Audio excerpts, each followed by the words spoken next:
Bom, é, bom dia a todas as pessoas que estão acompanhando a nossa sessão de hoje. É com muito prazer, mas muito prazer mesmo, que nós abrimos essa que é, para nós, já a segunda sessão do ciclo desse semestre.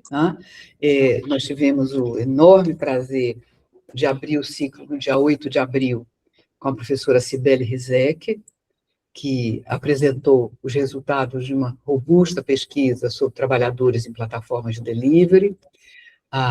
Essa apresentação da professora Cibele, como a de hoje, está gravada, e todas elas vão estar no website do COI, para que possam ser acompanhadas em seguida. Hoje nós fazemos a nossa segunda sessão, e temos um imenso prazer de receber a professora Cláudia Rebeck, que vai tratar de uma pesquisa muito sólida que ela já veio fazendo no Brasil e que ganhou mais robustez durante um período de estadia nos Estados Unidos, que lhe permitiu desenvolver uma comparação entre o que ela tinha observado nas plataformas, ter contato na literatura e com o trabalho de observação também com plataformas de trabalho doméstico nos Estados Unidos. Hoje a gente vai funcionar como um jogral. Eu vou passar para Marcel Maia, que coorganiza essa série comigo, que vai, em nosso nome, ter o prazer de apresentar a professora Cláudia. Bom dia, vou apresentar a Cláudia Rebeck. Rebeck, ela é graduada em Comunicação pela Unesp, mestre e doutora em Ciências da Comunicação pela ECA, a Escola de Comunicações e Artes aqui da USP. Realizou estágio doutoral em Paris e em Nova York também, né, na área de Sociologia. Ela é professora do Departamento Acadêmico de Linguagem e Comunicação e do Programa de Pós-Graduação em Tecnologia e Sociedade na Universidade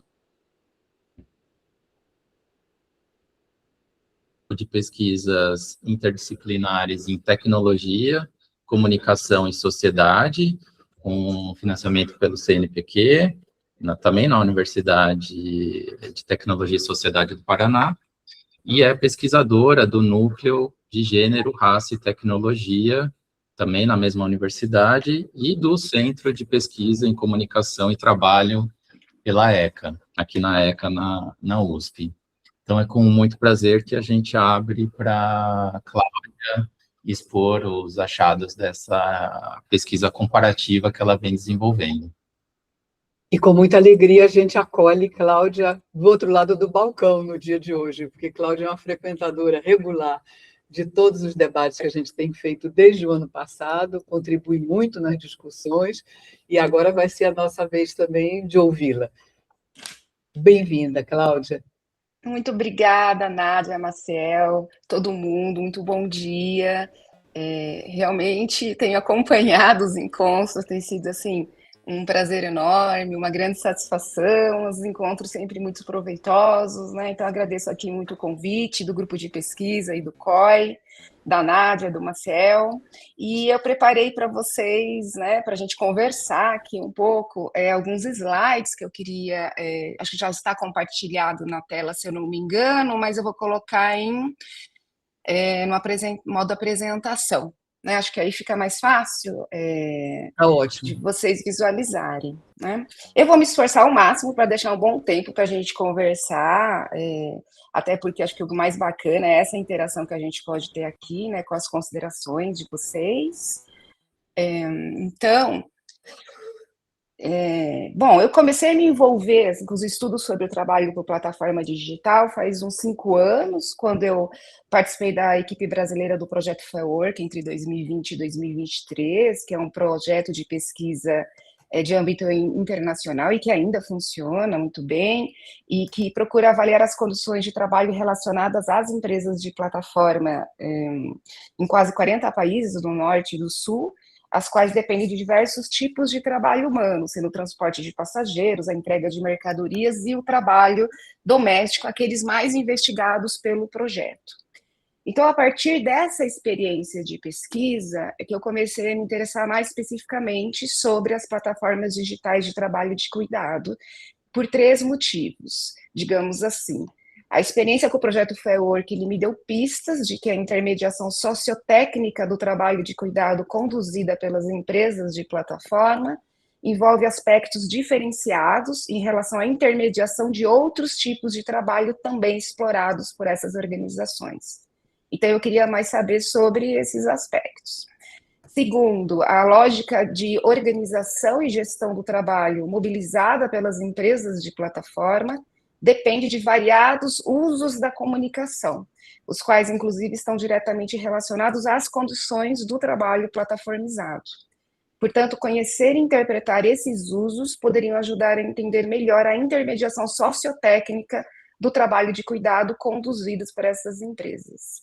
E o terceiro motivo refere-se ao fato de que eu sou professora, pesquisadora do PPG-TE, que é um programa da área interdisciplinar, interessado na relação entre tecnologia e sociedade, e nesse programa sou vinculada à linha Tecnologia e Trabalho, que, dentre os outros objetos de estudo, reúne pesquisas sobre trabalho e gênero com base em abordagens feministas. Então, com esse projeto de pesquisa, eu queria me capacitar mais quanto aos estudos do cuidado como trabalho, no contexto das transformações tecnológicas contemporâneas. E foi então que, em 2023, eu criei um projeto de pesquisa para fazer um estudo sobre as relações de comunicação no contexto do trabalho de cuidado por plataforma digital, olhando de modo mais específico, neste primeiro momento, para o trabalho doméstico. E a época, então, em 2023, foi que eu tive a oportunidade de conseguir um afastamento da universidade para poder fazer um estágio de pesquisa no exterior, no caso, na The City University of New York, na CUNY. Fui bem recebida pela professora Ruth Milkman. Então, eu me propus, e nessa pesquisa especificamente, nesse estágio de pesquisa, eu me propus a fazer um estudo comparativo entre Brasil e Estados Unidos, tão relacionado a esse meu interesse de pesquisa, né? A escolha dos Estados Unidos para fazer essa comparação também se deu por outros motivos, né? Um deles é que os primeiros estudos publicados sobre as plataformas digitais de trabalho de cuidado, eles parecem ter surgido a partir de interesse de projetos de pesquisa desenvolvidos por estudiosas norte-americanas, especialmente os estudos da Juliette Kona, da Alexandra Matuscu e da Alex Rosenblatt, que fizeram uma importante pesquisa para o Instituto Darien Society, investigando trabalhadoras de cuidado nos Estados Unidos, e o relatório dessa pesquisa foi publicado em 2018. A partir desse relatório de pesquisa, foram publicados outros artigos com resultados, né, dessa investigação, e o que eu havia percebido, a partir de um levantamento prévio de bibliografia sobre o tema em língua inglesa e em língua portuguesa, à época que eu estava desenvolvendo o projeto, é que os textos dessas pesquisadoras eram quase sempre citados pela bibliografia que eu tinha levantado. Então, de algum modo, esse estudo, baseado em um contexto norte-americano, ele guiou muitas das principais questões sobre o trabalho de cuidado por plataforma para muitas das pesquisas posteriores, inclusive as brasileiras. E também um outro motivo se refere a que 10 anos antes desse relatório de pesquisa publicado por essas estudiosas norte-americanas, ou seja, em 2007 e em 2008, respectivamente, as primeiras plataformas de trabalho de cuidado estadunidenses, a Care.com, que lida com cuidado de pessoas, e a TaskRabbit, com o trabalho doméstico, já começavam a ser operacionalizadas nos Estados Unidos. E é importante destacar isso porque, por exemplo, a empresa de plataforma Uber, né, ela só começou uma atuação nos Estados Unidos posteriormente a essas empresas de plataforma de trabalho de cuidado, em 2009, que ela começou a atuar nos Estados Unidos. Então, eu parti do pressuposto que as empresas de plataforma norte-americanas foram pioneiras em explorar o trabalho de cuidado. Portanto, estudá-las me parecia importante, até mesmo porque a primeira plataforma que eu considero a primeira plataforma de trabalho doméstico brasileira foi criada posteriormente, em 2014, que é a Parafuso.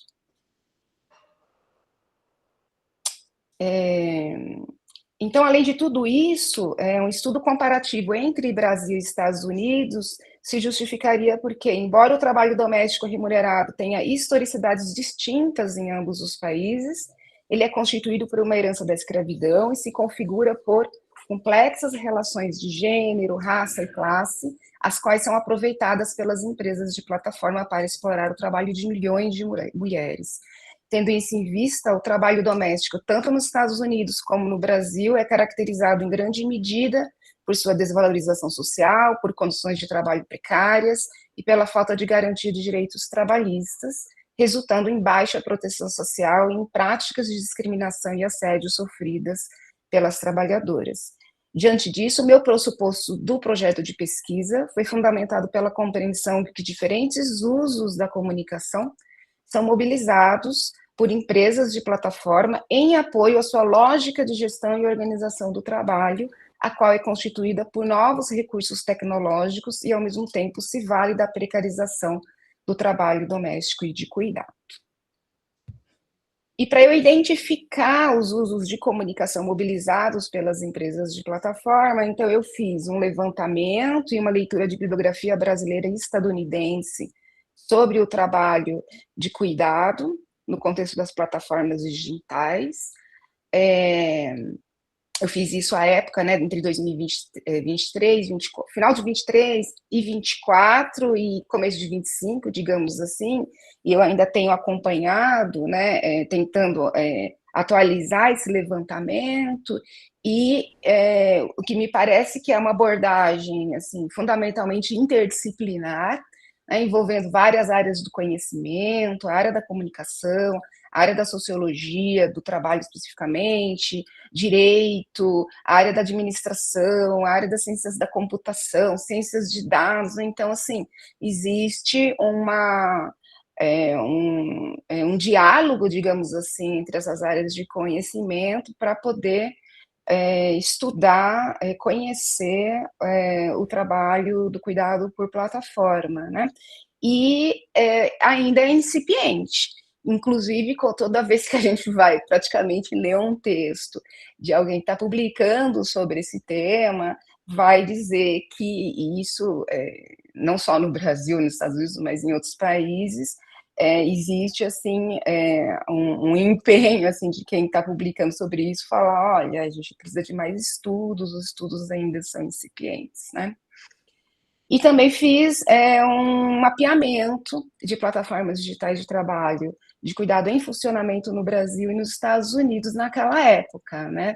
Também tentando ainda fazer uma atualização disso recentemente, mas é difícil acompanhar as atualizações das próprias empresas de plataforma e as plataformas, né, que elas criam, porque muitas empresas surgem e aí não conseguem se manter no mercado, outras são adquiridas, outras passam por processos de fusão. Então, esse mercado, digamos assim, envolvendo as empresas de plataforma digital de trabalho de cuidado, de trabalho doméstico, é muito dinâmico, né? Especialmente quando a gente fala nos Estados Unidos. Em relação a alguns achados da pesquisa, eu dividi aqui para essa fala aqui com vocês, esse encontro, em dois momentos, né? Que inclusive mostram questões que vão um pouco além do que eu apresentei no meu texto para a conferência anual da Associação dos Pesquisadores de Internet, no ano passado, que vocês, né, que o COI colocou o texto, né, eu vi na divulgação como base, desse meu texto que eu publiquei lá, como base para esse encontro, né, mas aí eu acho que eu vou falar de algumas coisas que vão um pouquinho além daquele texto, né. Primeiro, em relação aos aspectos sobre o contexto de atuação das empresas de plataforma de trabalho de cuidado, né. A partir desse mapeamento que eu fiz, o que eu percebi é que o foco em serviços domésticos gerais tem sido uma prioridade das empresas no Brasil. Já nos Estados Unidos, embora existam empresas de plataforma consolidadas explorando esse tipo de serviço, nota-se uma expansão recente de plataformas de cuidado de pessoas em que os serviços são prestados nos domicílios dos contratantes ou fora deles. Nesse caso, nas unidades de saúde espalhadas pelos Estados Unidos. Inclusive, a gente já consegue notar uma preocupação crescente dos pesquisadores norte-americanos, como é o caso da própria equipe norte-americana do Fair Work, quanto ao fato das empresas de plataforma de trabalho de cuidado nos Estados Unidos já conseguirem dinheiro via os programas de saúde governamentais, o Medicare e o Medicaid. Haja vista que os clientes podem pagar os serviços das plataformas contratados por meio desses programas de saúde governamentais. Um exemplo disso é a plataforma PAPA, criada em 2017, conhecida por ser uma empresa que oferece serviços de cuidados domiciliares sob demanda, né, que em inglês se chama Home Companion, que trata-se de cuidados não médicos, mas de serviços que possam suprir necessidades de pessoas, geralmente idosas, tais como ajudar a fazer compras de alimentos e medicamentos, realizar uma limpeza leve de domicílio, acompanhar as pessoas em consultas médicas, né? Então, a bibliografia norte-americana, aliás, sobre trabalho por plataforma, ela é mais interessada em investigar o trabalho de cuidado de pessoas que a bibliografia brasileira, que ainda é mais focada no trabalho doméstico. E uma entrada analítica bastante recorrente nos estudos de plataformas estadunidenses é interpretar a atuação dessas empresas no contexto da chamada crise do cuidado no país. Nesse sentido, as empresas de plataforma teriam surgido, segundo os pesquisadores e as pesquisadoras, devido à oportunidade econômica criada por uma espécie de déficit de cuidado remunerado nos Estados Unidos. Bem, eu acho que essa questão ela é complexa, acho que existem outras camadas envolvidas, que daria para a gente fazer uma discussão interessante, mas que a gente pode fazer isso, acho que em outro momento. Então, seguindo aqui, um outro aspecto que me chamou a atenção ao fazer o mapeamento das plataformas, e que tem a ver com o que eu disse aqui anteriormente, diz respeito a uma fronteira que parece ser borrada entre o que poderia ser entendido como trabalho de cuidado de pessoas e como trabalho doméstico. Ou seja, entre o trabalho de cuidado direto e indireto, especialmente no caso dos Estados Unidos. Por exemplo, eu verifiquei que existem plataformas que são explicitamente focalizadas nos profissionais chamados caregivers, ou cuidadoras e cuidadores, mas que dentre os serviços oferecidos para o cuidado de pessoas, há o trabalho de housekeeping, que seria o serviço de faxina ou organização do domicílio. Ou seja, são plataformas que se apresentam como aquelas que oferecem soluções de home care. Neste caso, o trabalho de cuidado de pessoas envolve obrigatoriamente tarefas de trabalho doméstico. Portanto, eu penso que não é uma tarefa simples categorizar as plataformas, considerando o espectro mais amplo dos cuidados como trabalho, mesmo se a gente se pautar somente nos serviços oferecidos por essas empresas. No caso do Brasil, as plataformas de trabalho de cuidado de pessoas, o cuidado direto, ainda não estão atuando tão fortemente no mercado como a gente observa nos Estados Unidos. E as próprias empresas brasileiras muitas vezes se apresentam como plataforma de trabalho doméstico por causa do tipo de serviços prestados pelas trabalhadoras.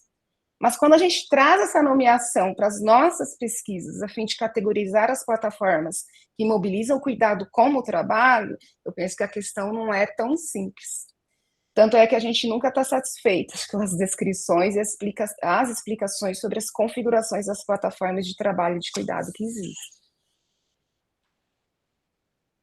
Bem, sobre os achados da pesquisa mais relacionados propriamente à comunicação e seus usos pelas empresas de plataforma, como eu já tinha explicado, as minhas análises foram centradas no âmbito do trabalho doméstico.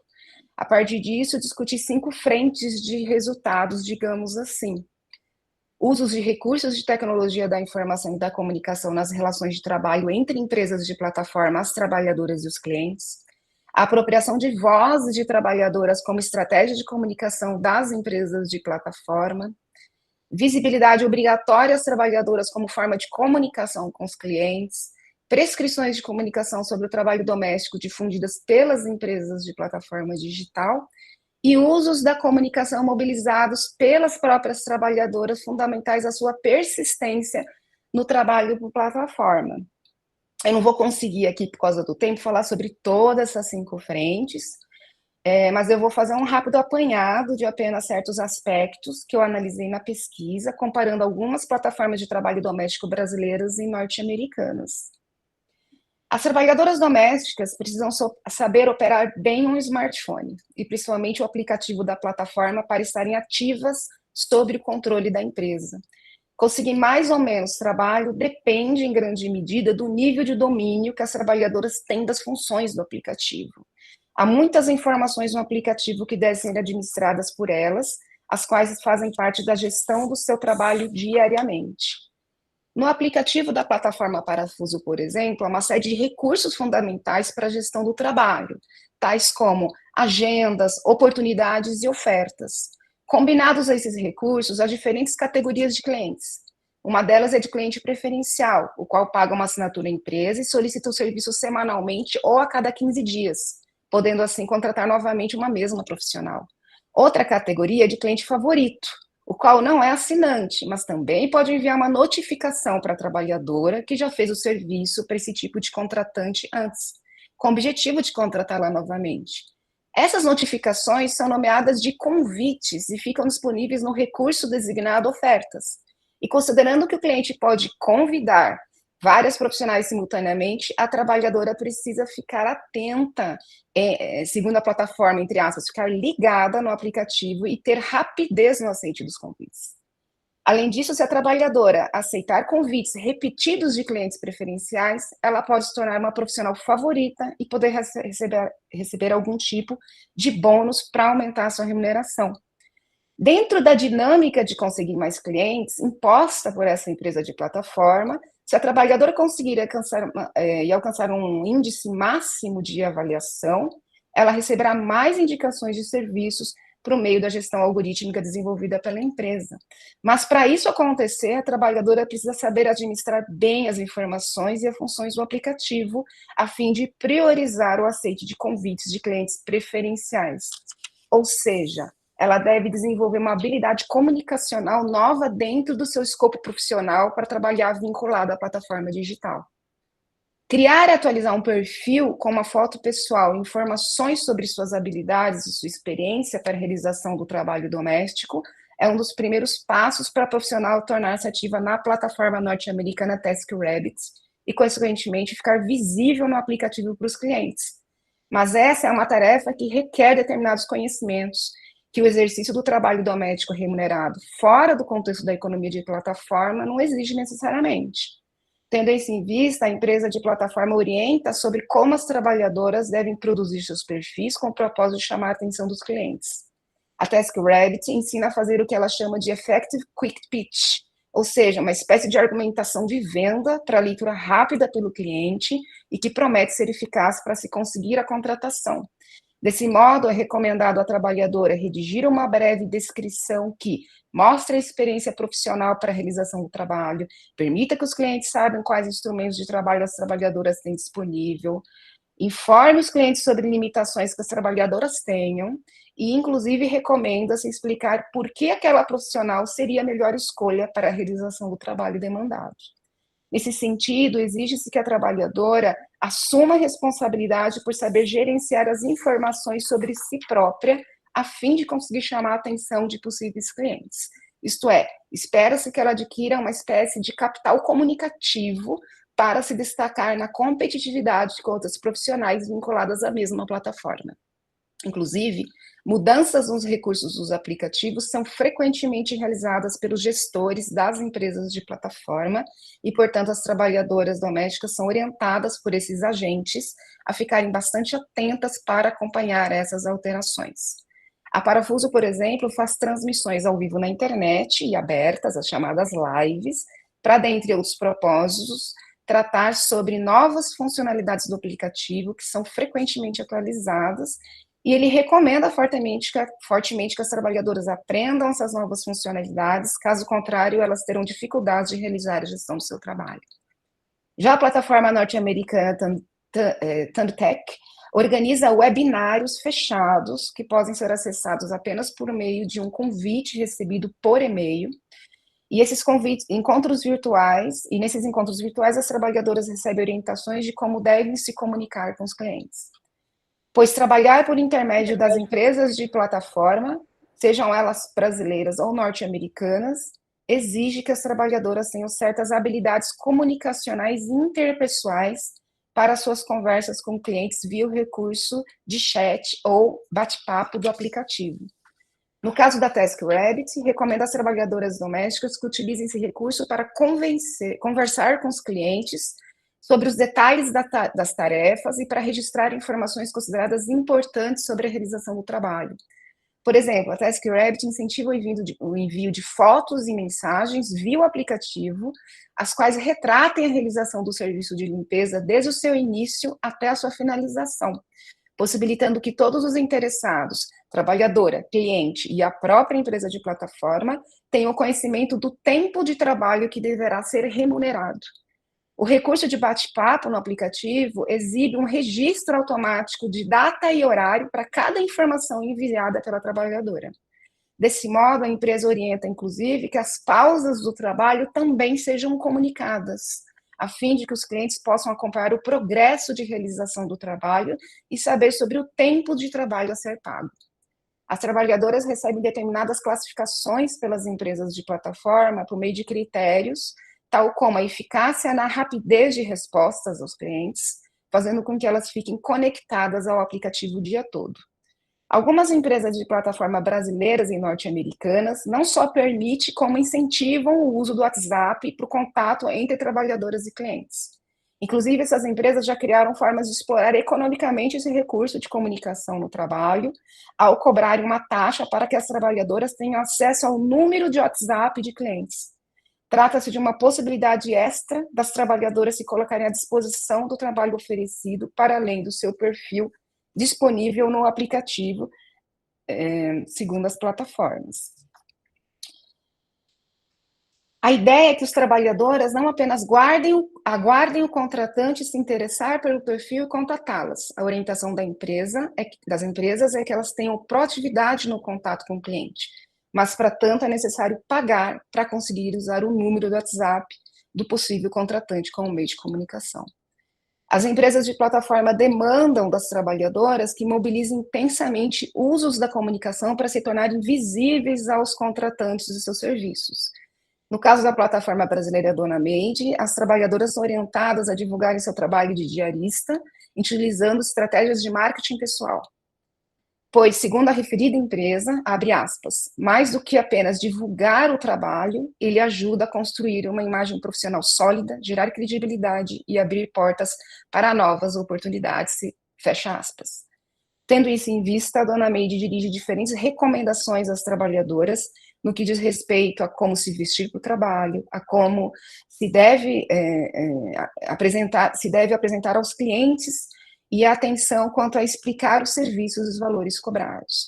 Além disso, a referida empresa de plataforma procura convencer as trabalhadoras a utilizar estratégias de divulgação de seus serviços por meio de perfis pessoais, nas plataformas de redes sociais, Instagram e Facebook, entregar cartões de visitas digitais, utilizar o WhatsApp Business e, por fim, registrar e mostrar depoimentos positivos de clientes sobre o seu trabalho. Nota-se que a empresa de plataforma está se valendo de uma prática de, entre aspas, empreendedorismo digital, que tem sido desenvolvida por trabalhadoras domésticas autônomas no Brasil, as quais criam conteúdos para alimentar seus perfis em redes sociais a fim de conseguirem clientes e também para orientar trabalhadoras domésticas sobre como ter sucesso como diaristas por meio de sua presença no ambiente virtual. Então, a empresa de plataforma digital, Dona Made e outras empresas já estão também fazendo proveito, digamos assim, dessa atuação das trabalhadoras nas plataformas de redes sociais. Bem, acho que para terminar aqui a minha fala, eu mostro aqui para vocês um balanço geral, digamos assim, dos resultados da pesquisa, são três aspectos, assim, que acho que representam bem, assim, esse balanço geral, né? A intermediação sociotécnica conduzida pelas empresas de plataforma digital demanda novas competências por parte das trabalhadoras domésticas, as quais estão diretamente relacionadas aos usos e às formas de comunicação. Múltiplos recursos de tecnologia da informação e da comunicação, ou seja, de tecnologia digital, estão sendo incorporados à gestão do trabalho de cuidado de modo cada vez mais intenso por empresas de plataforma, as quais se apresentam como novos intermediadores desse tipo de trabalho. E a intermediação sociotécnica exige das trabalhadoras muito de seu tempo para gerenciar sua relação de comunicação com a plataforma de trabalho.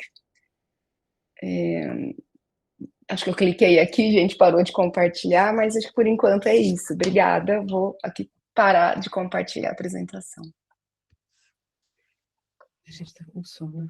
Muito obrigada, Cláudia. Excelente, como a gente imaginava. Acho que, tanto pelo lado da capacidade de resumir tendências, né, da literatura, e por você observadas no que diz respeito à dinâmica de atuação dessas empresas, como pela pertinência de aspectos que você está colocando a partir da observação de um contracaso, para a gente entender o que está se passando no Brasil, né? Acho que, por outro lado, isso é algo que me entusiasma, esse campo dos estudos do cuidado, ele tem mais e mais essa capacidade incrível de enlaçar olhares disciplinares diferentes, né?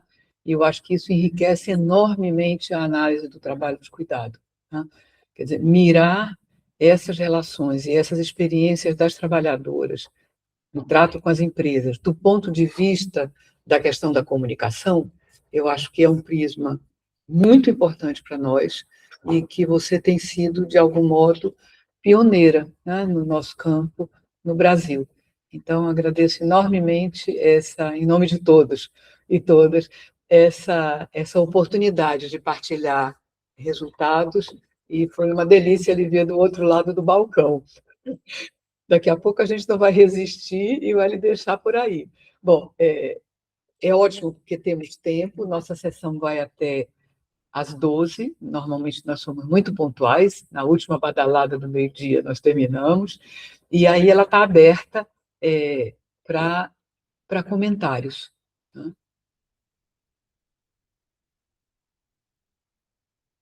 Quem quiser só levantar a mãozinha, a gente abre aqui. Tem uma mãozinha levantada de Ana. Ana Brito. Ana Brito. Aí cada um, se puder se identificar antes de fazer a sua intervenção, é ótimo.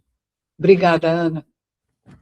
Olá, gente, tudo bem? Primeiro queria agradecer a apresentação da Cláudia, é muito interessante.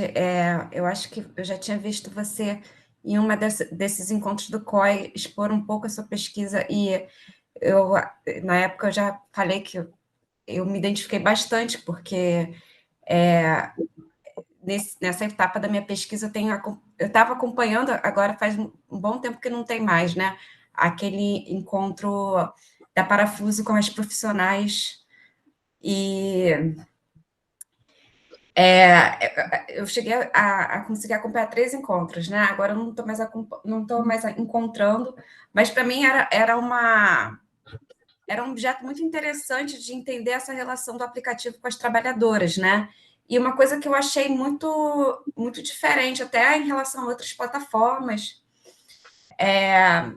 E aí, na verdade, minha pergunta vai nessa direção. Eu queria saber se esse modelo da Parafuso, né, que eu tenho a impressão que é um pouco diferente dos outros aplicativos, dessa comunicação mais direta, né, dessa tentativa de contornar, né, possíveis críticas, enfrentamentos através dessa abertura de um espaço para, entre aspas, dar voz às trabalhadoras.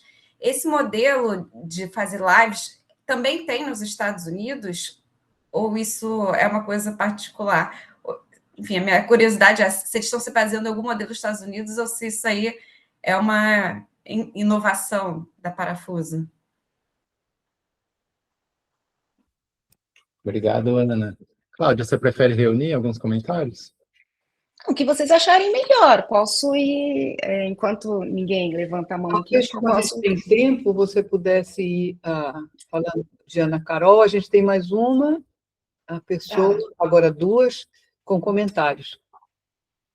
Não, perfeito. Então, Todos acho que eu forem vou... concisos como vocês duas, a gente vai dar realmente conta de discutir num bate-bola bacana. Tá bom, beleza. Obrigada, Ana. Bom te rever aqui. Lembro que a gente já se encontrou realmente em algum dos encontros do ciclo, né? De fato, assim, acho que a sua observação ela é bem pertinente, porque pelo menos no mapeamento que eu fiz, né? Porque ele é um mapeamento sempre parcial, né? Não encontrei uma atividade de comunicação, digamos assim, como a Parafuso faz com as lives abertas, né? Sim, os webinários, né, fechados, isso as plataformas, as empresas de plataforma norte-americanas fazem, mas de forma aberta, assim, no Instagram, no Facebook, por exemplo, eu não tinha observado naquela época, né? Agora, essas lives que a Parafuso fazem, elas são, assim, contraditórias, né?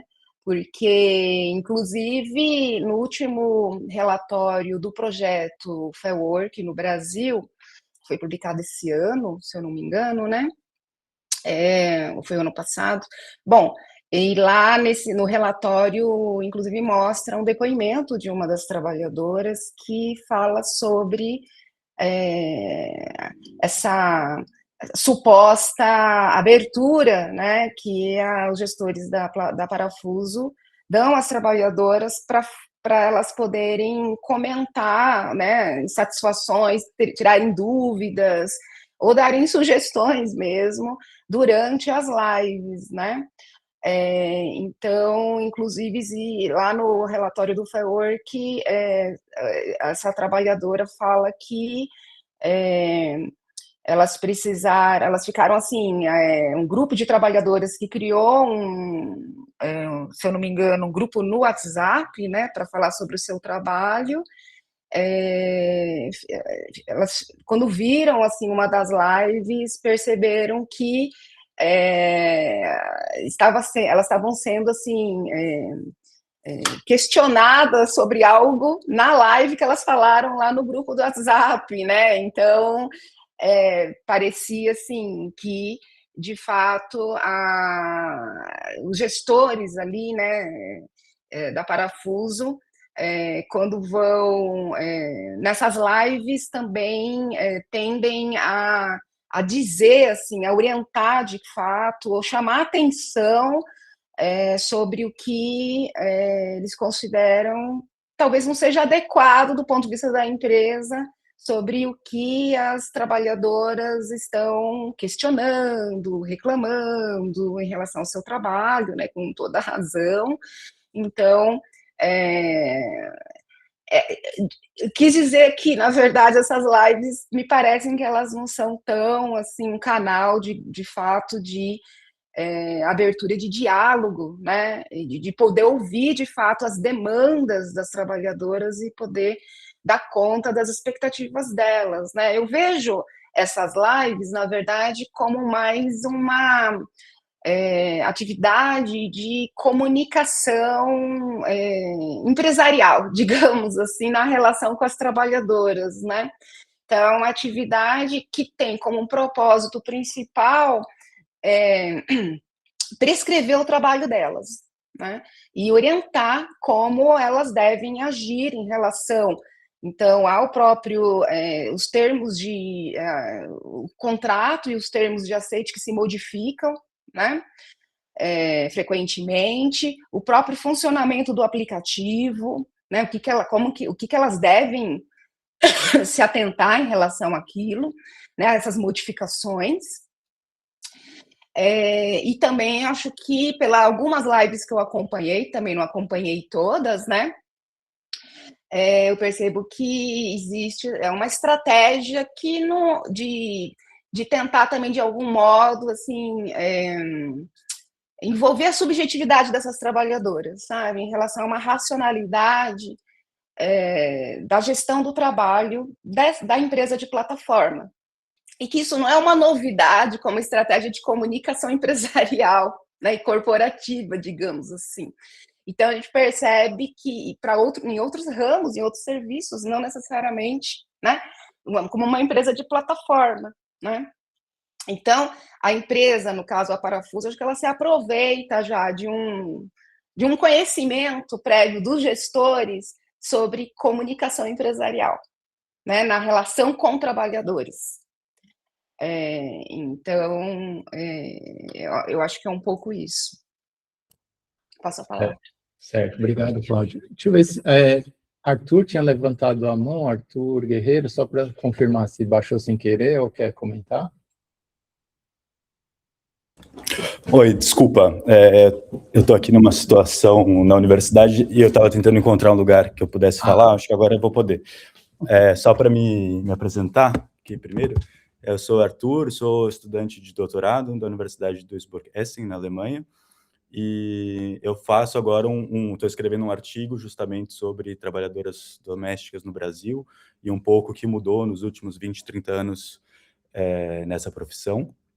E eu achei bastante interessante, também por isso que eu tô aqui, para entender um pouco essa plataformização, né? Qual o papel das plataformas, e isso é uma coisa que até então, no meu trabalho, eu não investiguei e sei muito pouco a respeito. Então, eu fiquei interessado em saber um pouco mais,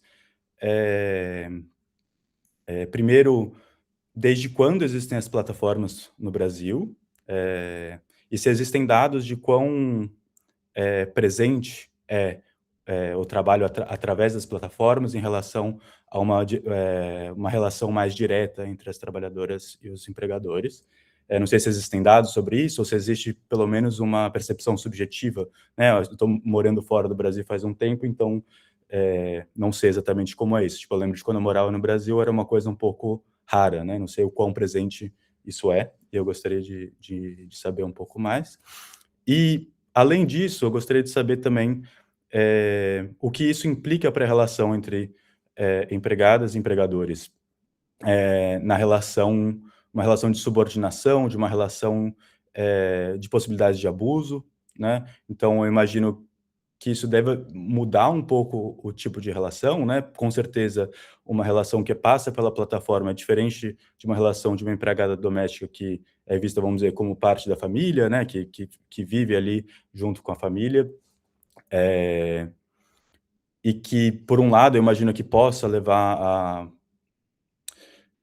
uma margem de atuação maior entre as empregadas, por terem um leque de empregadores maior. Então, se tem um empregador que não as trata bem, elas podem encontrar outro, mas também imagino que isso implique também muita precarização de outro lado. Então, eu gostaria que você falasse um pouco quais as implicações desse tipo de mediação no trabalho para a relação entre empregadores e empregados.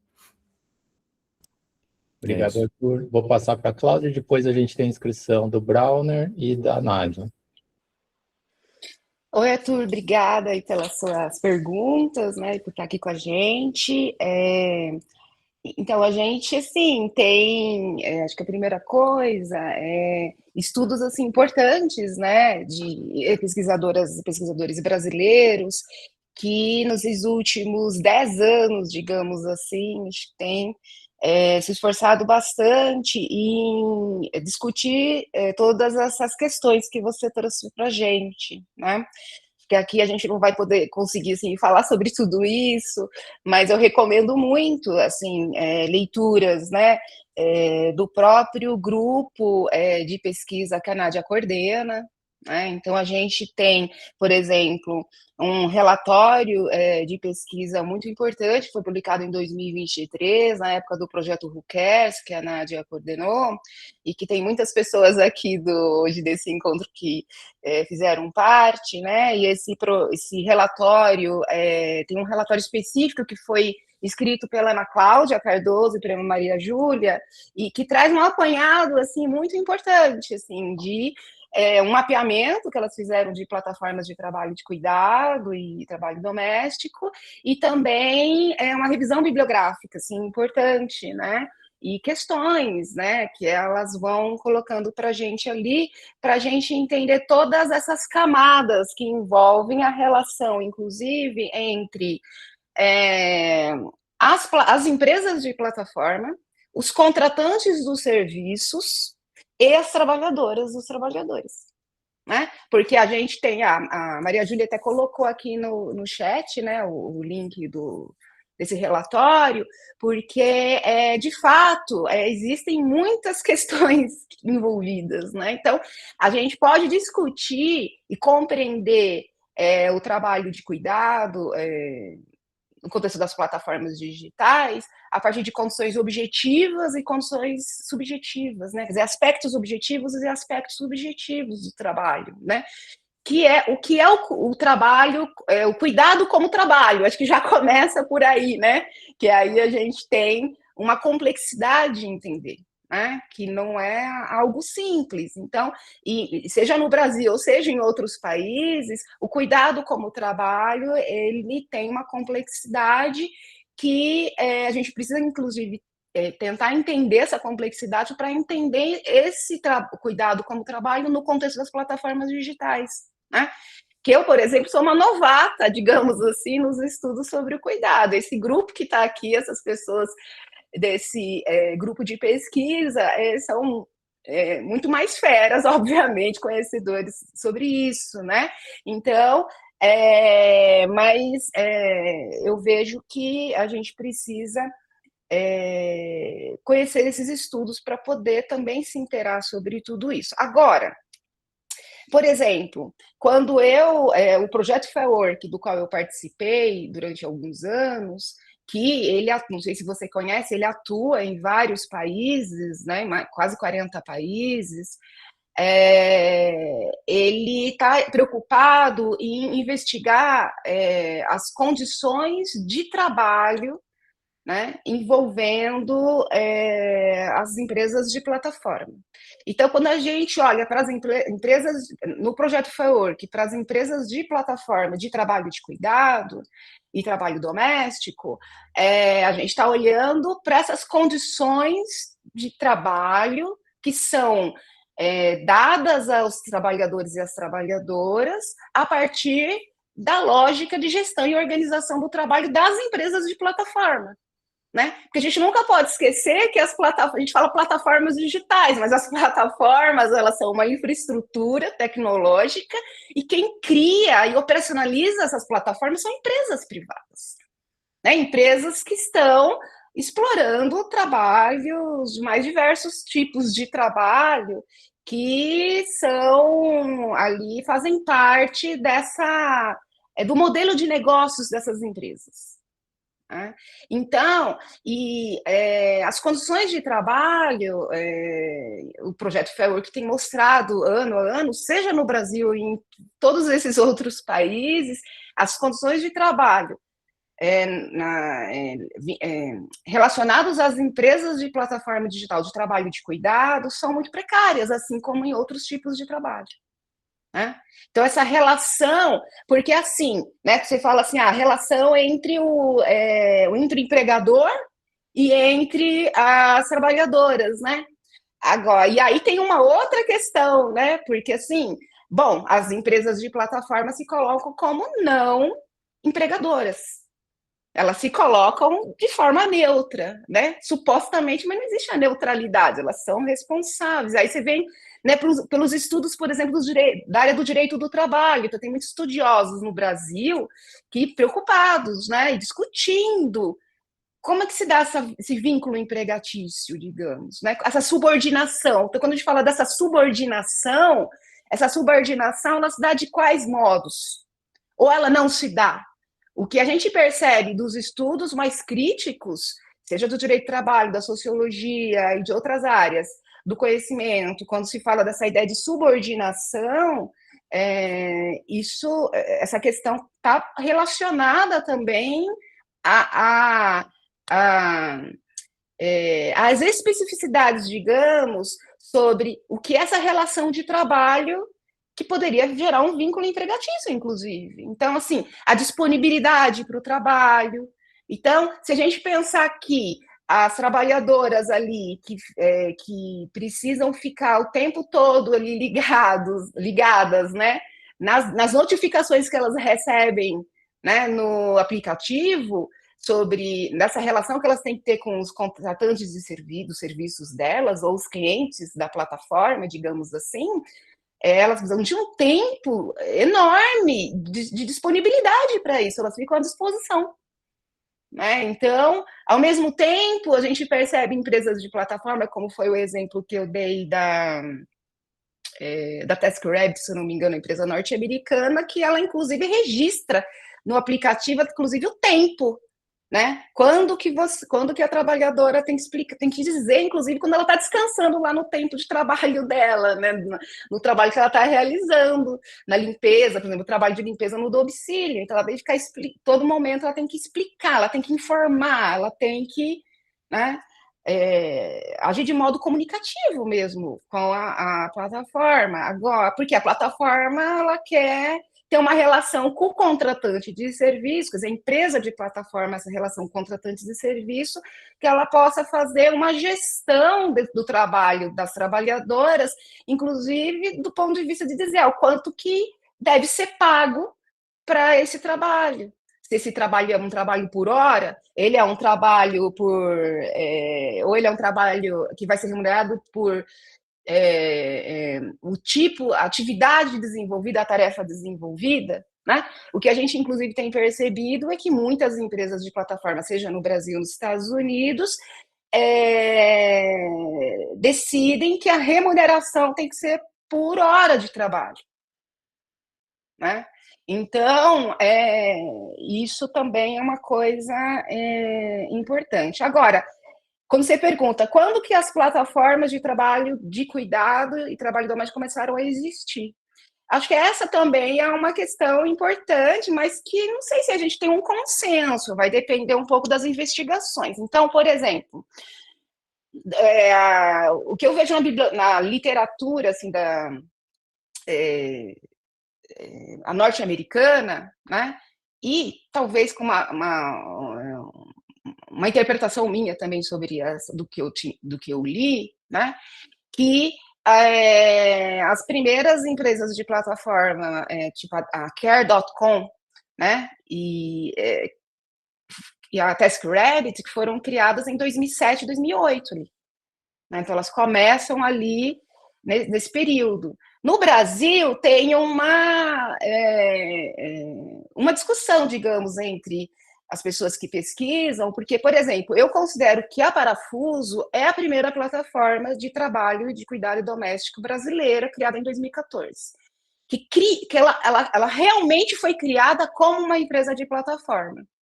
Né? Mas não existe um consenso, porque outras pesquisadoras vão considerar, por exemplo, que a plataforma Mary Help talvez ela seja a primeira.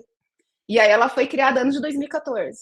Mas a Mary Help ela foi criada como uma agência, primeiro, de contratação e de seleção de trabalhadoras. E depois ela foi se constituindo nesse contexto das plataformas digitais. É o que eu entendo, né? Mas posso estar equivocada de algum modo, né?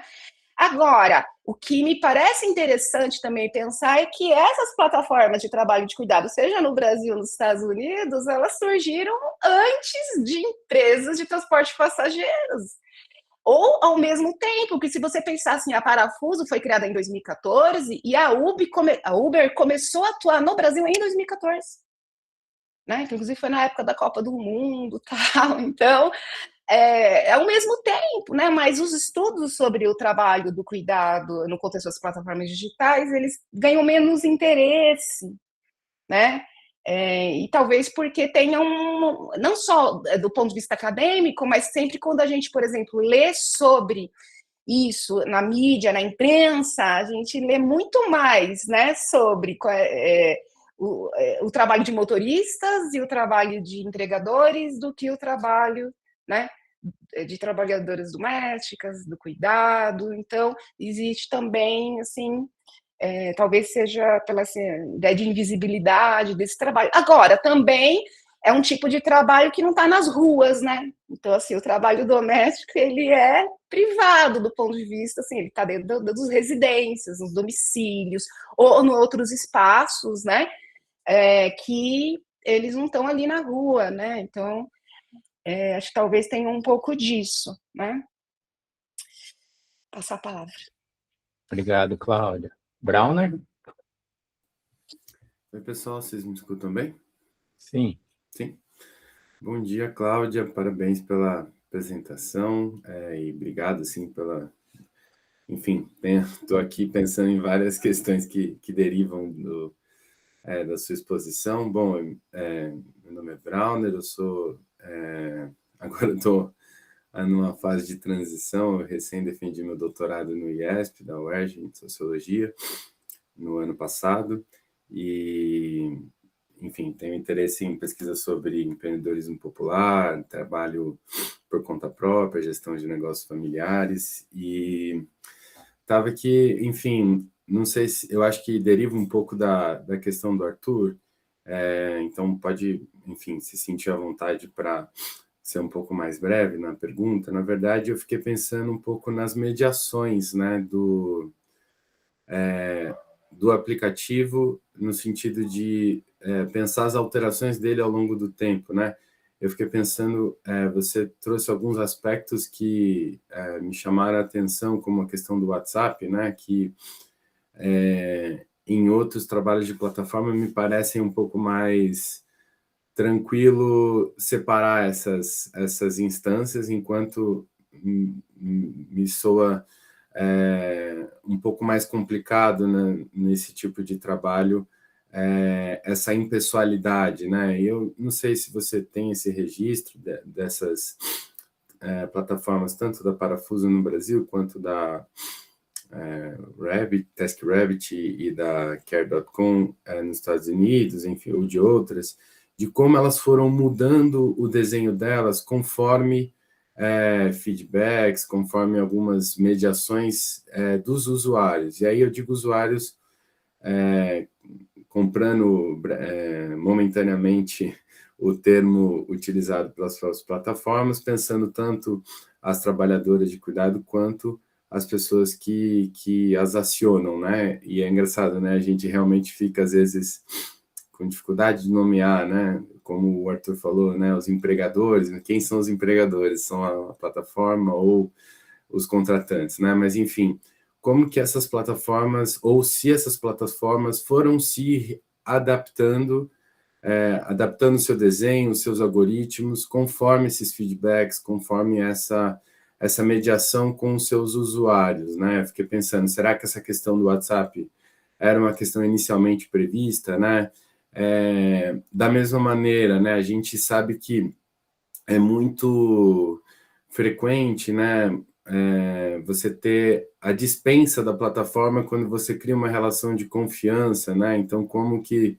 Fiquei pensando como nesse cenário, e acredito que de forma mais latente do que no serviço de transporte, mas aí é uma hipótese minha, né? Estou falando aqui mais como crença, assim, pessoal, mas não científica, talvez. Imagino que seja mais difícil, né? Você evitar essa pessoalização do serviço que dispensa a própria plataforma, né? Então, queria entender se você sabe um pouco dessas mudanças ao longo do tempo, né? Fiquei lembrando, por exemplo, quando a gente tem relações, por exemplo, que são muito mais antigas, plataformas, por exemplo, de corretores, né? Que você acaba se cria uma relação direta entre vendedor e comprador e tem toda uma tentativa de evitar com que eles acabem dispensando os intermediários, como os corretores, as imobiliárias e coisas do tipo. Isso, enfim, como que se teve alguma transformação ao longo do tempo do desenho dessas plataformas conforme essa utilização que me parece bem mais pessoal do que em outros serviços plataformizados. Mas, como eu disse, é só um achismo meu, né? Enfim. Obrigado, Cláudia. Eu que agradeço, Brauner, muito bom te ver aqui. Você realmente fez uma questão bem interessante também, né, bem pertinente. Eu não fiz, assim, esse acompanhamento, digamos, né, mas pensando aqui com você, né, por exemplo, em relação... bom, acho que de algum modo a gente considera que uma empresa de plataforma para... desenvolver a sua infraestrutura tecnológica, né, a sua plataforma digital, e essa plataforma digital ela tem diversas interfaces, né? eu sempre tento pensar um pouco assim, né? Você tem uma infraestrutura tecnológica, aquela plataforma, que tem uma gestão algorítmica, e ela tem interfaces na relação com os usuários. Né? E essas interfaces podem ser entendidas a partir disso que a gente está falando, né? Eu fico pensando muito nos recursos de tecnologia da comunicação e da informação, como uma forma de pensar essas interfaces, né? Então, quando a gente pensa na atualização disso, nas modificações de tudo isso, essa relação com os chamados usuários, né, ela é importante, acho que para qualquer empresa de plataforma, né? Até porque a captura de dados, digamos assim, né, da experiência dos usuários, da relação que os usuários têm com essas interfaces, que aí a gente estaria falando de um processo de datificação, que aí acho que a gente vai ir para outra seara, né, também faz parte disso, né? Então, aí, quer dizer, se a gente fosse pensar o processo de datificação do trabalho de cuidado doméstico, aí acho que a gente teria essas outras camadas para a gente pensar, né? Mas se a gente considerar, por exemplo, o WhatsApp, né, como uma... Tempos atrás, não muito tempos longínquos, as empresas de plataforma de trabalho de cuidado ficavam preocupadas e tentando, assim, orientar de forma praticamente obrigatória, né, que a trabalhadora que tivesse um contato, né, por exemplo, via WhatsApp, fora do aplicativo com o cliente, ela seria punida, né, que se ela soubesse, inclusive, ela poderia ser bloqueada. Isso seja no Brasil ou nos Estados Unidos. Mas o que a gente percebe já é que mudou isso. Porque, na verdade, as empresas, os gestores das empresas sabem que eles não vão conseguir, né, fazer esse cerceamento. Então, claro que eu conheço vários casos, né, conversando com pessoas que contratam as trabalhadoras por meio das plataformas, de que acabam contratando, né, aquela diarista para fazer o trabalho, conhece por meio da plataforma, mas depois faz um contrato por fora da plataforma. E os gestores sabem disso. E eles, né? E aí é por isso que agora mudou um pouco, né? Inclusive, muitas empresas de plataforma estão incentivando que, de fato, faça a relação por meio do WhatsApp, né? Agora, inclusive, até falei na minha apresentação, tem empresas que estão até explorando economicamente isso, porque elas têm o banco de dados desses usuários, que são os contratantes dos serviços, tem o número do WhatsApp. Né? Então, assim, olha, dentro do seu pacote que você está assinando, o trabalhador paga um pouquinho a mais, ainda vai ter os contatos dos clientes, né? Dos tais dos contratantes, né? Agora, e além disso, é interessante notar que eu não tive a oportunidade de falar na apresentação, mas tem empresas de plataforma norte-americanas que estão exigindo das trabalhadoras que elas entrem em contato com o cliente antes de chegar no domicílio para fazer o trabalho, né? E esse contato precisa ser por telefone. Não necessariamente pelo aplicativo, porque o aplicativo, o cliente, o contratante, nem sempre ele está atento ao aplicativo. A trabalhadora precisa estar atenta, mas o contratante não necessariamente. Mas o contratante ele está atento ao WhatsApp dele, muito mais. Então, e aí fica uma contradição interessante, porque a partir do momento que a plataforma exige que a trabalhadora entre em contato antes com o cliente para saber se ele tem lá o produto de limpeza, se ele vai estar lá no horário, se ele não vai estar lá e vai deixar a chave embaixo do tapete para a pessoa entrar na casa, né? Como que essa trabalhadora vai fazer? Nos Estados Unidos, que eu percebi ali pelo mapeamento e pelas pesquisas que eu li, as trabalhadoras estão precisando contratar um número de celular diferente, porque elas também muitas vezes querem ficar no anonimato, elas não querem dar um número pessoal também para os clientes, elas têm que ter uma outra conta, né? E que tem um recurso, né? Que eu não vou lembrar agora o nome, de mascarar o número, né? Então a pessoa sabe que é a trabalhadora que vai lá pelo meio do WhatsApp, quando elas entram em contato, mas não fica aparecendo um número, sabe? O número privado da pessoa, eles não sabem.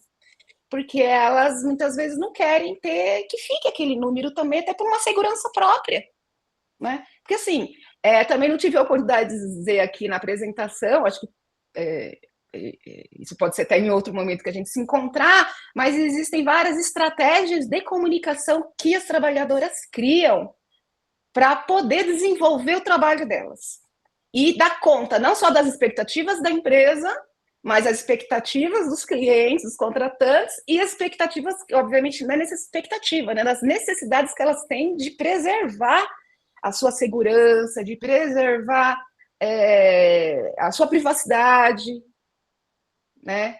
Então, acho que tudo isso está envolvido aí nessa discussão. Obrigado, Cláudia. Nádia? Bom, Cláudia, super obrigada. Eu estou já com 2 páginas de anotações de coisas que eu fiquei pensando enquanto você falava, enquanto a gente discutia. Na verdade, eu estava tentando arrumar e eu acho que arrumei em 6 pontos. Eu vou tentar falar rapidinho, né? E talvez fazendo link um pouco com coisas muito interessantes que foram postas antes, seja por Arthur, seja por Brauner. Eu sou Nádia Araújo Guimarães, sou socióloga, professora da Universidade de São Paulo, e com Marcel animo esse ciclo. Bom, o primeiro ponto, que talvez seja muito ligado ao ponto levantado por Arthur, né, vai em torno dessa ideia de como as plataformas transformam as relações de trabalho. Né? Eu achei bacana que Arthur dizia assim, eu saí do Brasil, mas no tempo que eu estava no Brasil, eu imagino pela idade dele que ele não saiu há 2 décadas, né? Ele saiu relativamente recente. Ele diz, no tempo que eu estava no Brasil, essas coisas não existiam, né? O que dá esse sentido da novidade de um processo que é muito intenso, né? Às vezes a gente obscurece isso pelo efeito mimético dos números. Mas são somente 2 milhões. Mas são somente... Não, mas é como se o ovo da serpente está ali, né? E, analiticamente, a gente tem que ter a capacidade de ver onde é que o novo está criando. Então, meu primeiro ponto era um pouco pensar o que você tem pensado e o que dessa literatura americana vai nesse sentido, para esse papel muito ativo que as plataformas têm na transformação das relações de trabalho nesse específico campo. Tá? Você falou... a gente tem pessoas incríveis que pesquisaram isso para o passado, como Lorena, hoje no ciclo, né? A gente está falando de um trabalho que não só é fortemente feminilizado, no caso em especial do serviço de cuidado em domicílio, mas ele é muito fortemente racializado. Esse é um trabalho de mulheres negras, e mulheres de todas as idades, meninas que vão brincar com as crianças e depois virar babás, até senhoras idosas que continuam com as famílias e viram depois cuidadoras dos idosos que ela viu crescer e fez crescer. Né? Bom, mas o que eu estou querendo chamar a atenção é que é um movimento, Arthur falou disso, que fez mudar as mensalistas que moravam para mensalistas que não moravam, depois as diaristas, depois diferenciamos as diaristas das diaristas de menos de 3 dias, daquelas que não têm direito nenhum e totalmente desprotegidas, e agora temos as horistas. Quer dizer, o que as plataformas estão botando sobre a mesa são trabalhadoras que a gente chama de diaristas, mas que atuam, na verdade, em fragmentos de jornada muito menores, né? E com tarefas, às vezes, muito diferenciadas. E a forma como os sites constroem a negociação da relação de trabalho, de certa maneira, constrói modalidades de relação. Eu estou pensando num site de trabalhadoras babás, com o qual eu tenho trabalhado mais recentemente. É muito claro que ali se oferecem formas de trabalho que eram inacreditáveis do ponto de vista da sociedade brasileira. Eu me disponho a trabalhar para a família no horário que vai entre o fim da escola e a chegada dos pais, ajudando a fazer o dever. Ora, isso é perfeitamente inconcebível se pensarmos até muito recentemente, mesmo depois de Arthur ter saído do Brasil, o que era o trabalho de uma babá entre nós, né? Com isso, a oferta de mulheres escolarizadas, universitárias, com experiência pedagógica, cresce enormemente, ou seja, a gente está definindo modalidades de relação de trabalho que não estão, às vezes, na lei e que não eram experimentadas na sociedade brasileira. Quer dizer, uma pessoa que faz limpeza no domicílio durante 2 horas era muito comum na França, era inacreditável, no caso brasileiro, há 5 anos, certamente 10 anos atrás. Então, eu estou pensando isso porque é esse lado muito ativo que esse tipo de presença empresarial tem na reconfiguração do mercado de trabalho, e com impactos importantes. Que significa, e esse é o meu segundo ponto, que eu queria lhe ouvir também, essas empresas intermediam, mas eu daria um passo mais além do seu, eu diria, elas formam, elas qualificam para o trabalho. Elas ensinam como escolher o cliente, como atuar no trabalho, como se vestir, como responder a violências. Ou seja, tem toda uma pedagogia que esses mecanismos de comunicação são o meio, a mídia, pela qual essa pedagogia é transferida e essa formação é feita, né? As velhas empresas também faziam isso. Quer dizer, não estou destoando da sua ideia de que são ferramentas comunicacionais que são parte da gestão empresarial. Mas eu diria, além de serem isso, ou seja, é a imagem da empresa que esses vídeos passam, mostrando como a empresa constrói as suas trabalhadoras, quer dizer, a imagem da empresa via a imagem das trabalhadoras, claro, isso é uma estratégia empresarial de construção da sua própria marca, mas ao mesmo tempo é uma estratégia pela qual o processo de qualificação está se dando. E esse é outro desafio para quem pensa no mercado de trabalho. As instituições da qualificação não são mais aquelas. Antigamente, as empresas também faziam qualificação, o que elas chamavam de job, ou nos núcleos de qualificação criados entre empresas, que foram históricos na formação da classe trabalhadora no Brasil, mas agora é uma outra forma de qualificação que está sendo exercitada. E, às vezes, pode ser interessante a gente pensar isso por esse outro prisma, entende? É, ao mesmo tempo, esse prisma que você está pondo e, ao mesmo tempo, esse prisma da formação. Essa era uma segunda ponto que eu queria lhe ouvir também, né? Um terceiro, eu fiquei pensando assim, quando a gente entra pelas plataformas, a gente tem a atração irresistível de tratar as trabalhadoras como trabalhadoras de plataformas. E a gente sabe que elas não são trabalhadoras de plataformas, elas são trabalhadoras usuárias de plataformas.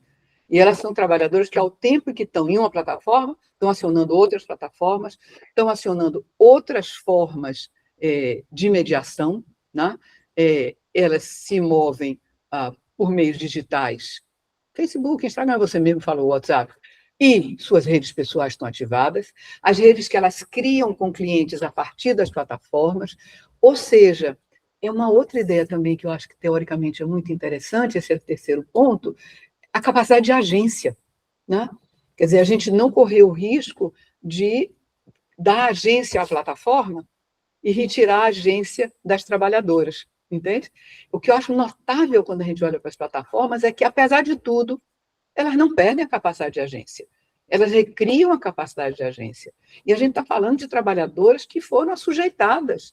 Ou seja, a relação de trabalho doméstico em domicílio é a relação da sujeição pessoal ao limite.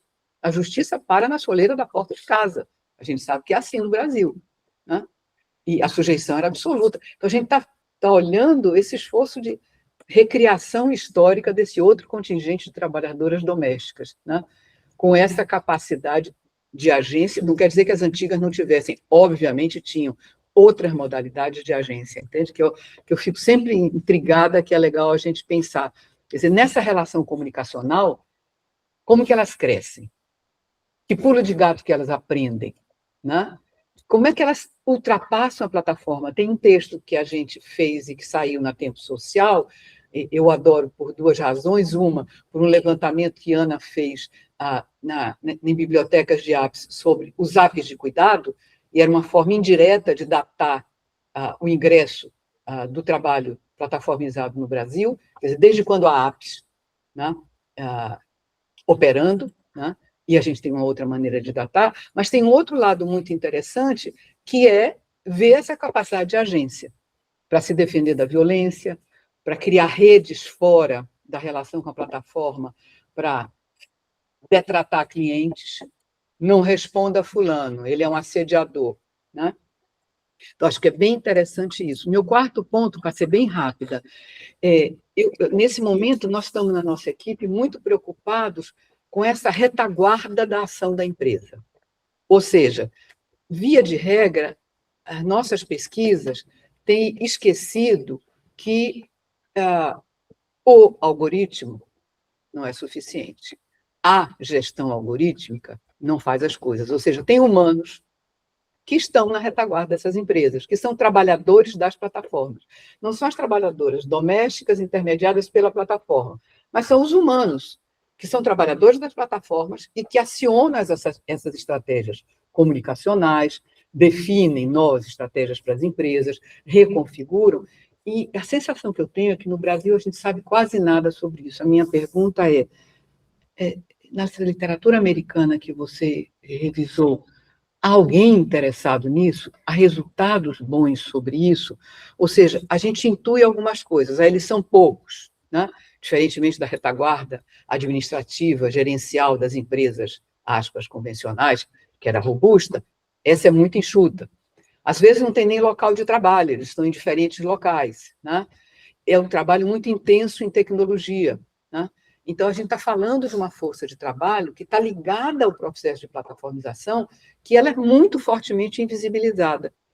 E, em geral, ela é ocultada nesses singulares. É o algoritmo, ou é a gestão algorítmica, como se você não tivesse trabalho humano que redefinisse as estratégias empresariais, né? Não é só o CEO, né?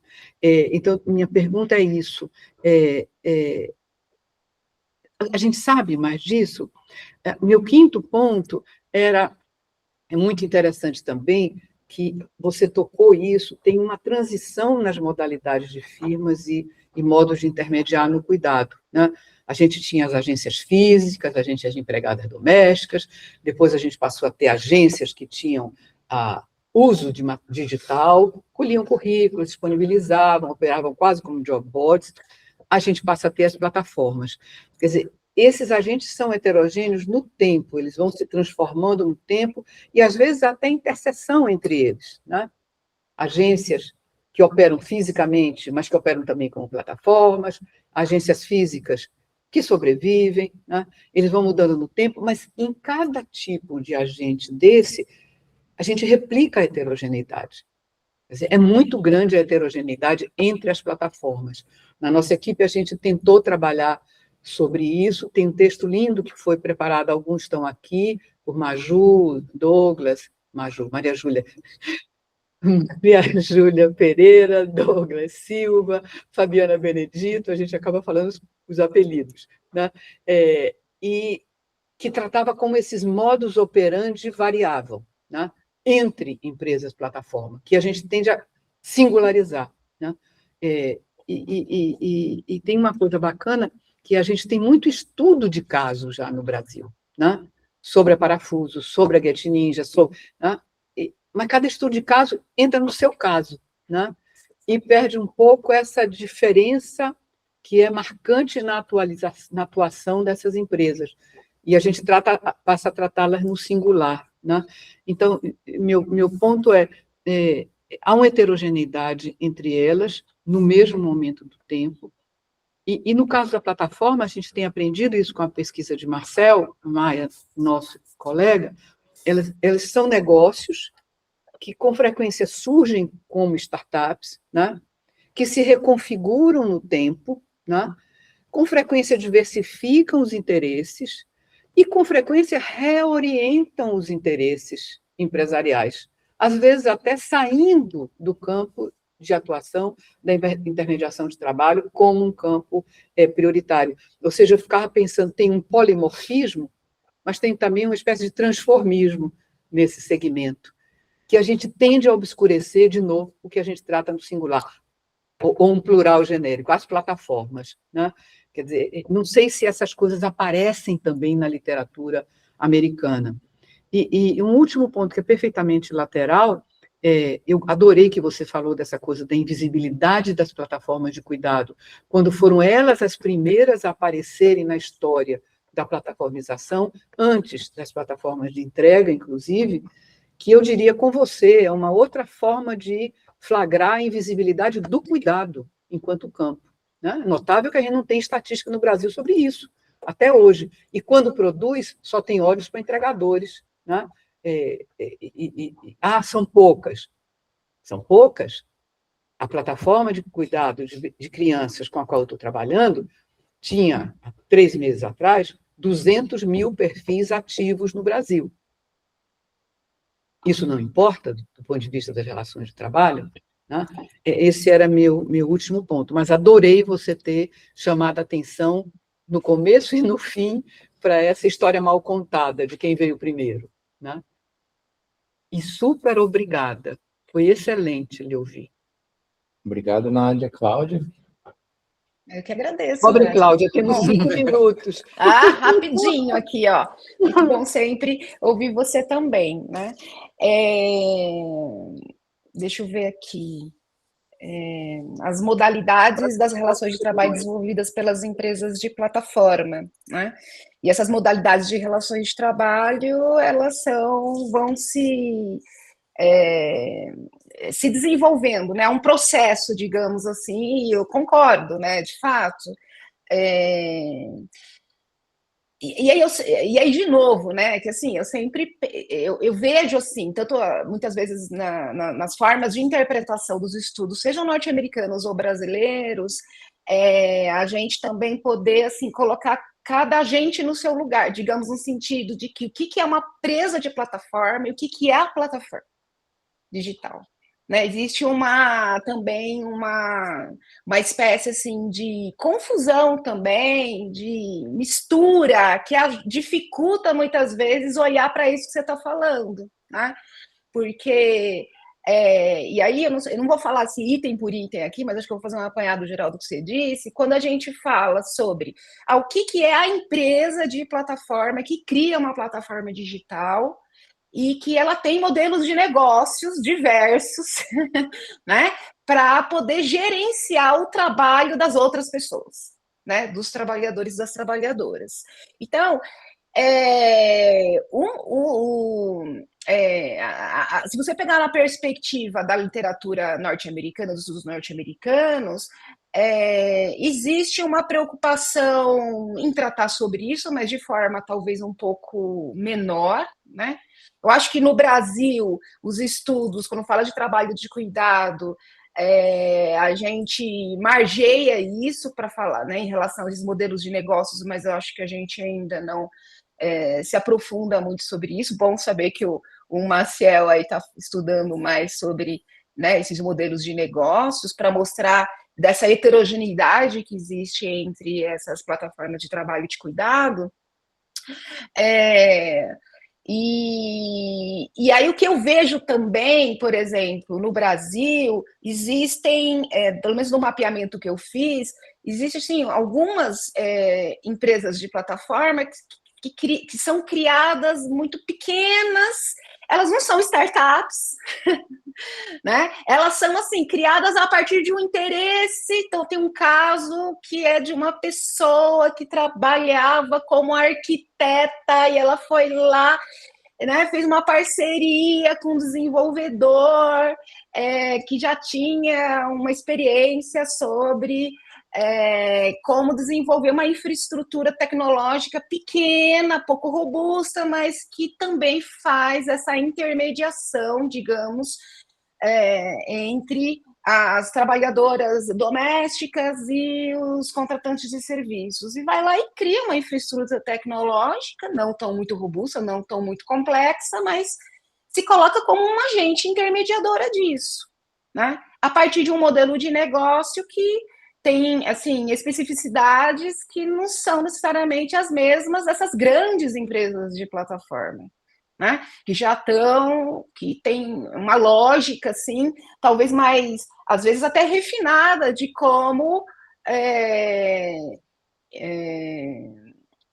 fazer essa relação até de formação que você disse, né?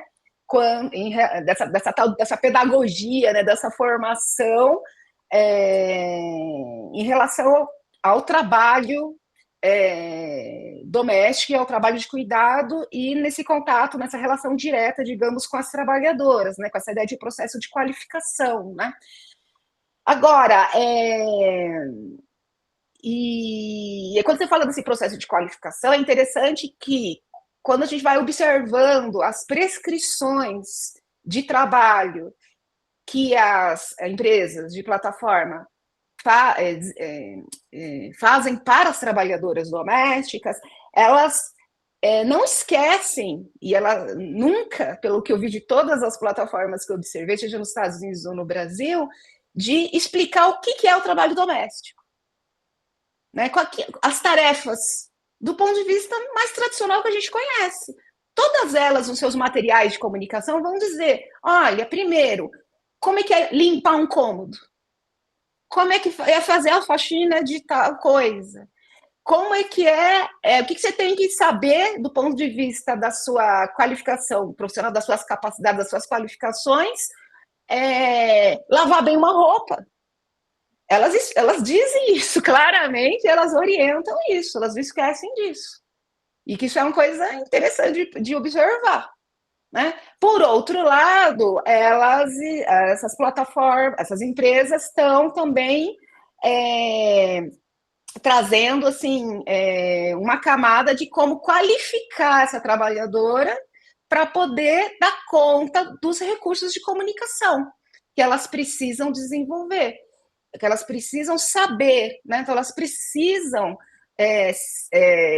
como eu expliquei um pouco na apresentação, que esse é um interesse meu, que elas precisam ter essas novas capacidades, digamos assim, para poder desenvolver o trabalho de cuidado doméstico no contexto vinculado às plataformas digitais, que são habilidades comunicacionais, seja com todas as interfaces dessa plataforma digital, né? Com esses recursos de tecnologia da comunicação e da informação.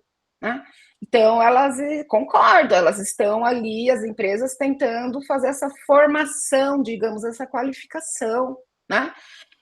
Desse ponto de vista, mas elas não esquecem digamos, do espectro da qualificação, que é orientar como fazer as tarefas do trabalho doméstico.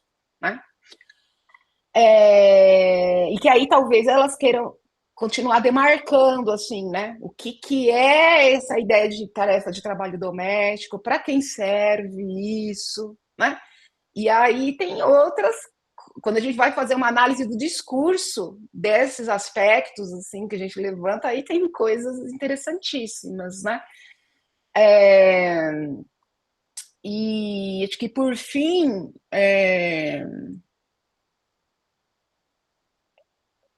não vi não consegui observar nessa bibliografia norte-americana um interesse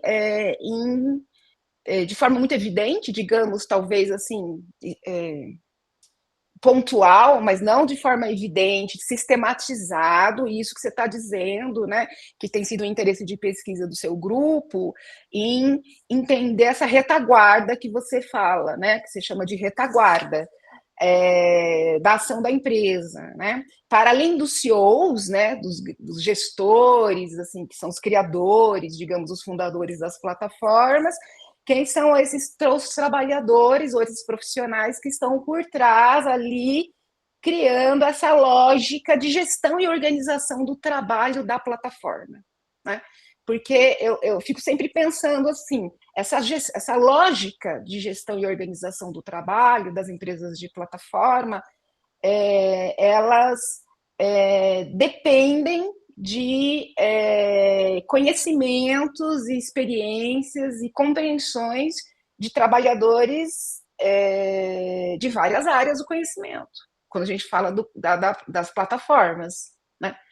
Seja dos profissionais da área de comunicação, que a gente vê isso de forma bastante explícita, né? Então, na experiência que eu tive do projeto Fair Work, a gente fazia as reuniões com os representantes das empresas, né? A gente fazia as entrevistas com os trabalhadores, a gente fazia reuniões com os representantes daqueles representantes que queriam se encontrar com a gente, né?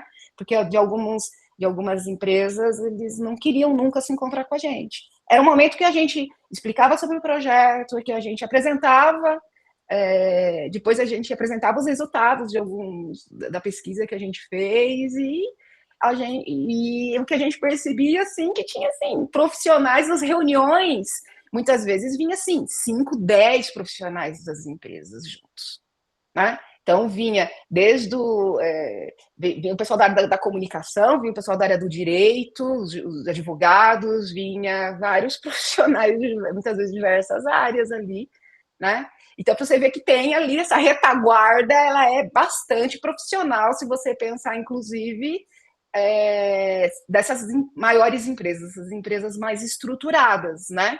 Do que a gente está chamando de plataforma digital de trabalho e de cuidado. Mas existem outras que são menores e que essa retaguarda ela não é tão profissionalizada assim, né? Então, essa heterogeneidade também é uma coisa interessante de se pensar sobre essa perspectiva. Ó, me disse 6, já falei muito, gente. Estourei o tempo. Não, super, super bacana. Muito obrigada pelas dicas, pelas informações, pela reflexão. Eu acho que cada sessão a gente sai maior intelectualmente do que entrou. Eu queria chamar todo mundo muito entusiasmadamente para a nossa terceira e última sessão desse ciclo. A gente está fazendo uma por mês, então, no mês de junho, no dia 10 de junho, a gente vai ter uma sessão que eu acho que é por tudo especial. Primeiro, porque ela vai estar voltada para pensar o cuidado do ponto de vista de um trabalho de cuidado que é ele mesmo objeto de polêmica, não só na vida em sociedade, mas também na vida acadêmica, né? Temos uma enorme trajetória de discussão sobre se podemos ou não considerar o trabalho sexual como um trabalho de cuidado. Pior, se podemos considerar como trabalho, né? Então, nós vamos estar falando de uma atividade, para ficar num campo neutro, que ela é magnífica porque ela é prenhe de disputa, né? Disputa na vida real, disputa entre os intérpretes. Então, primeiro nós vamos estar focalizando a questão do cuidado a partir de um ponto de entrada polêmico, mas que eu acho que é extremamente importante para pensar a questão do trabalho das mulheres, né? E a questão das relações na nossa sociedade. Por outro lado, nós vamos estar pensando isso como não só um trabalho, mas um trabalho que é objeto de intermediação, né? Um trabalho que é objeto de intermediação pelas mesmas empresas e plataformas que nós estamos vendo aqui do ponto de vista do trabalho de cuidado com pessoas dependentes, nas pontas do ciclo de vida, crianças menores, idosos dependentes. Nós estamos vendo sempre como um trabalho invisibilizado, mas socialmente legítimo, né? Moralmente reconhecido. Agora, nós vamos também falar de um cuidado a pessoas, mas que é ainda mais invisibilizado enquanto cuidado e execrado do ponto de vista moral, né? Sujeito, historicamente, inclusive, à repressão, né? E há muito pouco tempo reconhecido como um trabalho com regras e com direito à representação. Quando plataformas entram nisso, esse é o nosso ponto, né? O que acontece? Quer dizer, o que acontece com a intermediação desse tipo de trabalho? Então, acho que é muito bacana por esse lado. Agora, vai ser uma sessão especialmente bacana, porque nós vamos estar trazendo para a discussão achados ultra frescos de pesquisa que estão em andamento, produzidos todos eles por jovens pesquisadores, né? E nos faz muito gosto que essa rede consiga congregar pesquisadores sêniores que estão com décadas no campo dos estudos do trabalho e do gênero, mas também pesquisadores muito jovens que estão produzindo coisas de muito boa qualidade. Então, nós vamos ter o privilégio de receber, no dia 10 de junho, Cíntia Bastos Ferreira, que é pós-graduanda da Unicamp, Gustavo Carneiro, que é pós-graduando da UFSCar, e Júlia Rodrigues, que é pós-graduanda da USP, né, todos trabalhando com o tema da intermediação do trabalho sexual. De diferentes sexualidades, aliás. Isso, de diferentes sexualidades, de diferentes empresas de intermediação. Tá? A única coisa que é em comum é que são todos alunos de instituições paulistas. E a gente não fez ação preferencial para São Paulo, por as coisas maravilhosas que foram aparecendo no caminho nesses poucos últimos meses, quando a gente estava montando o programa. Então, eu gostaria de convidar a todos, agradecer a presença e convidar todos e todas para nos juntarmos novamente na última sessão do 10 de junho, às 10h30. O bate-local vai ser enviado no convite. Bom, super obrigada, Cláudia. Obrigado, Cláudia. Um último recadinho é que, caso um colega ou uma colega tenha perdido a sessão de hoje, ela vai ficar disponível, essa sessão está sendo gravada, no site do COI e também no YouTube. Obrigada, bom descanso e Obrigada, gente.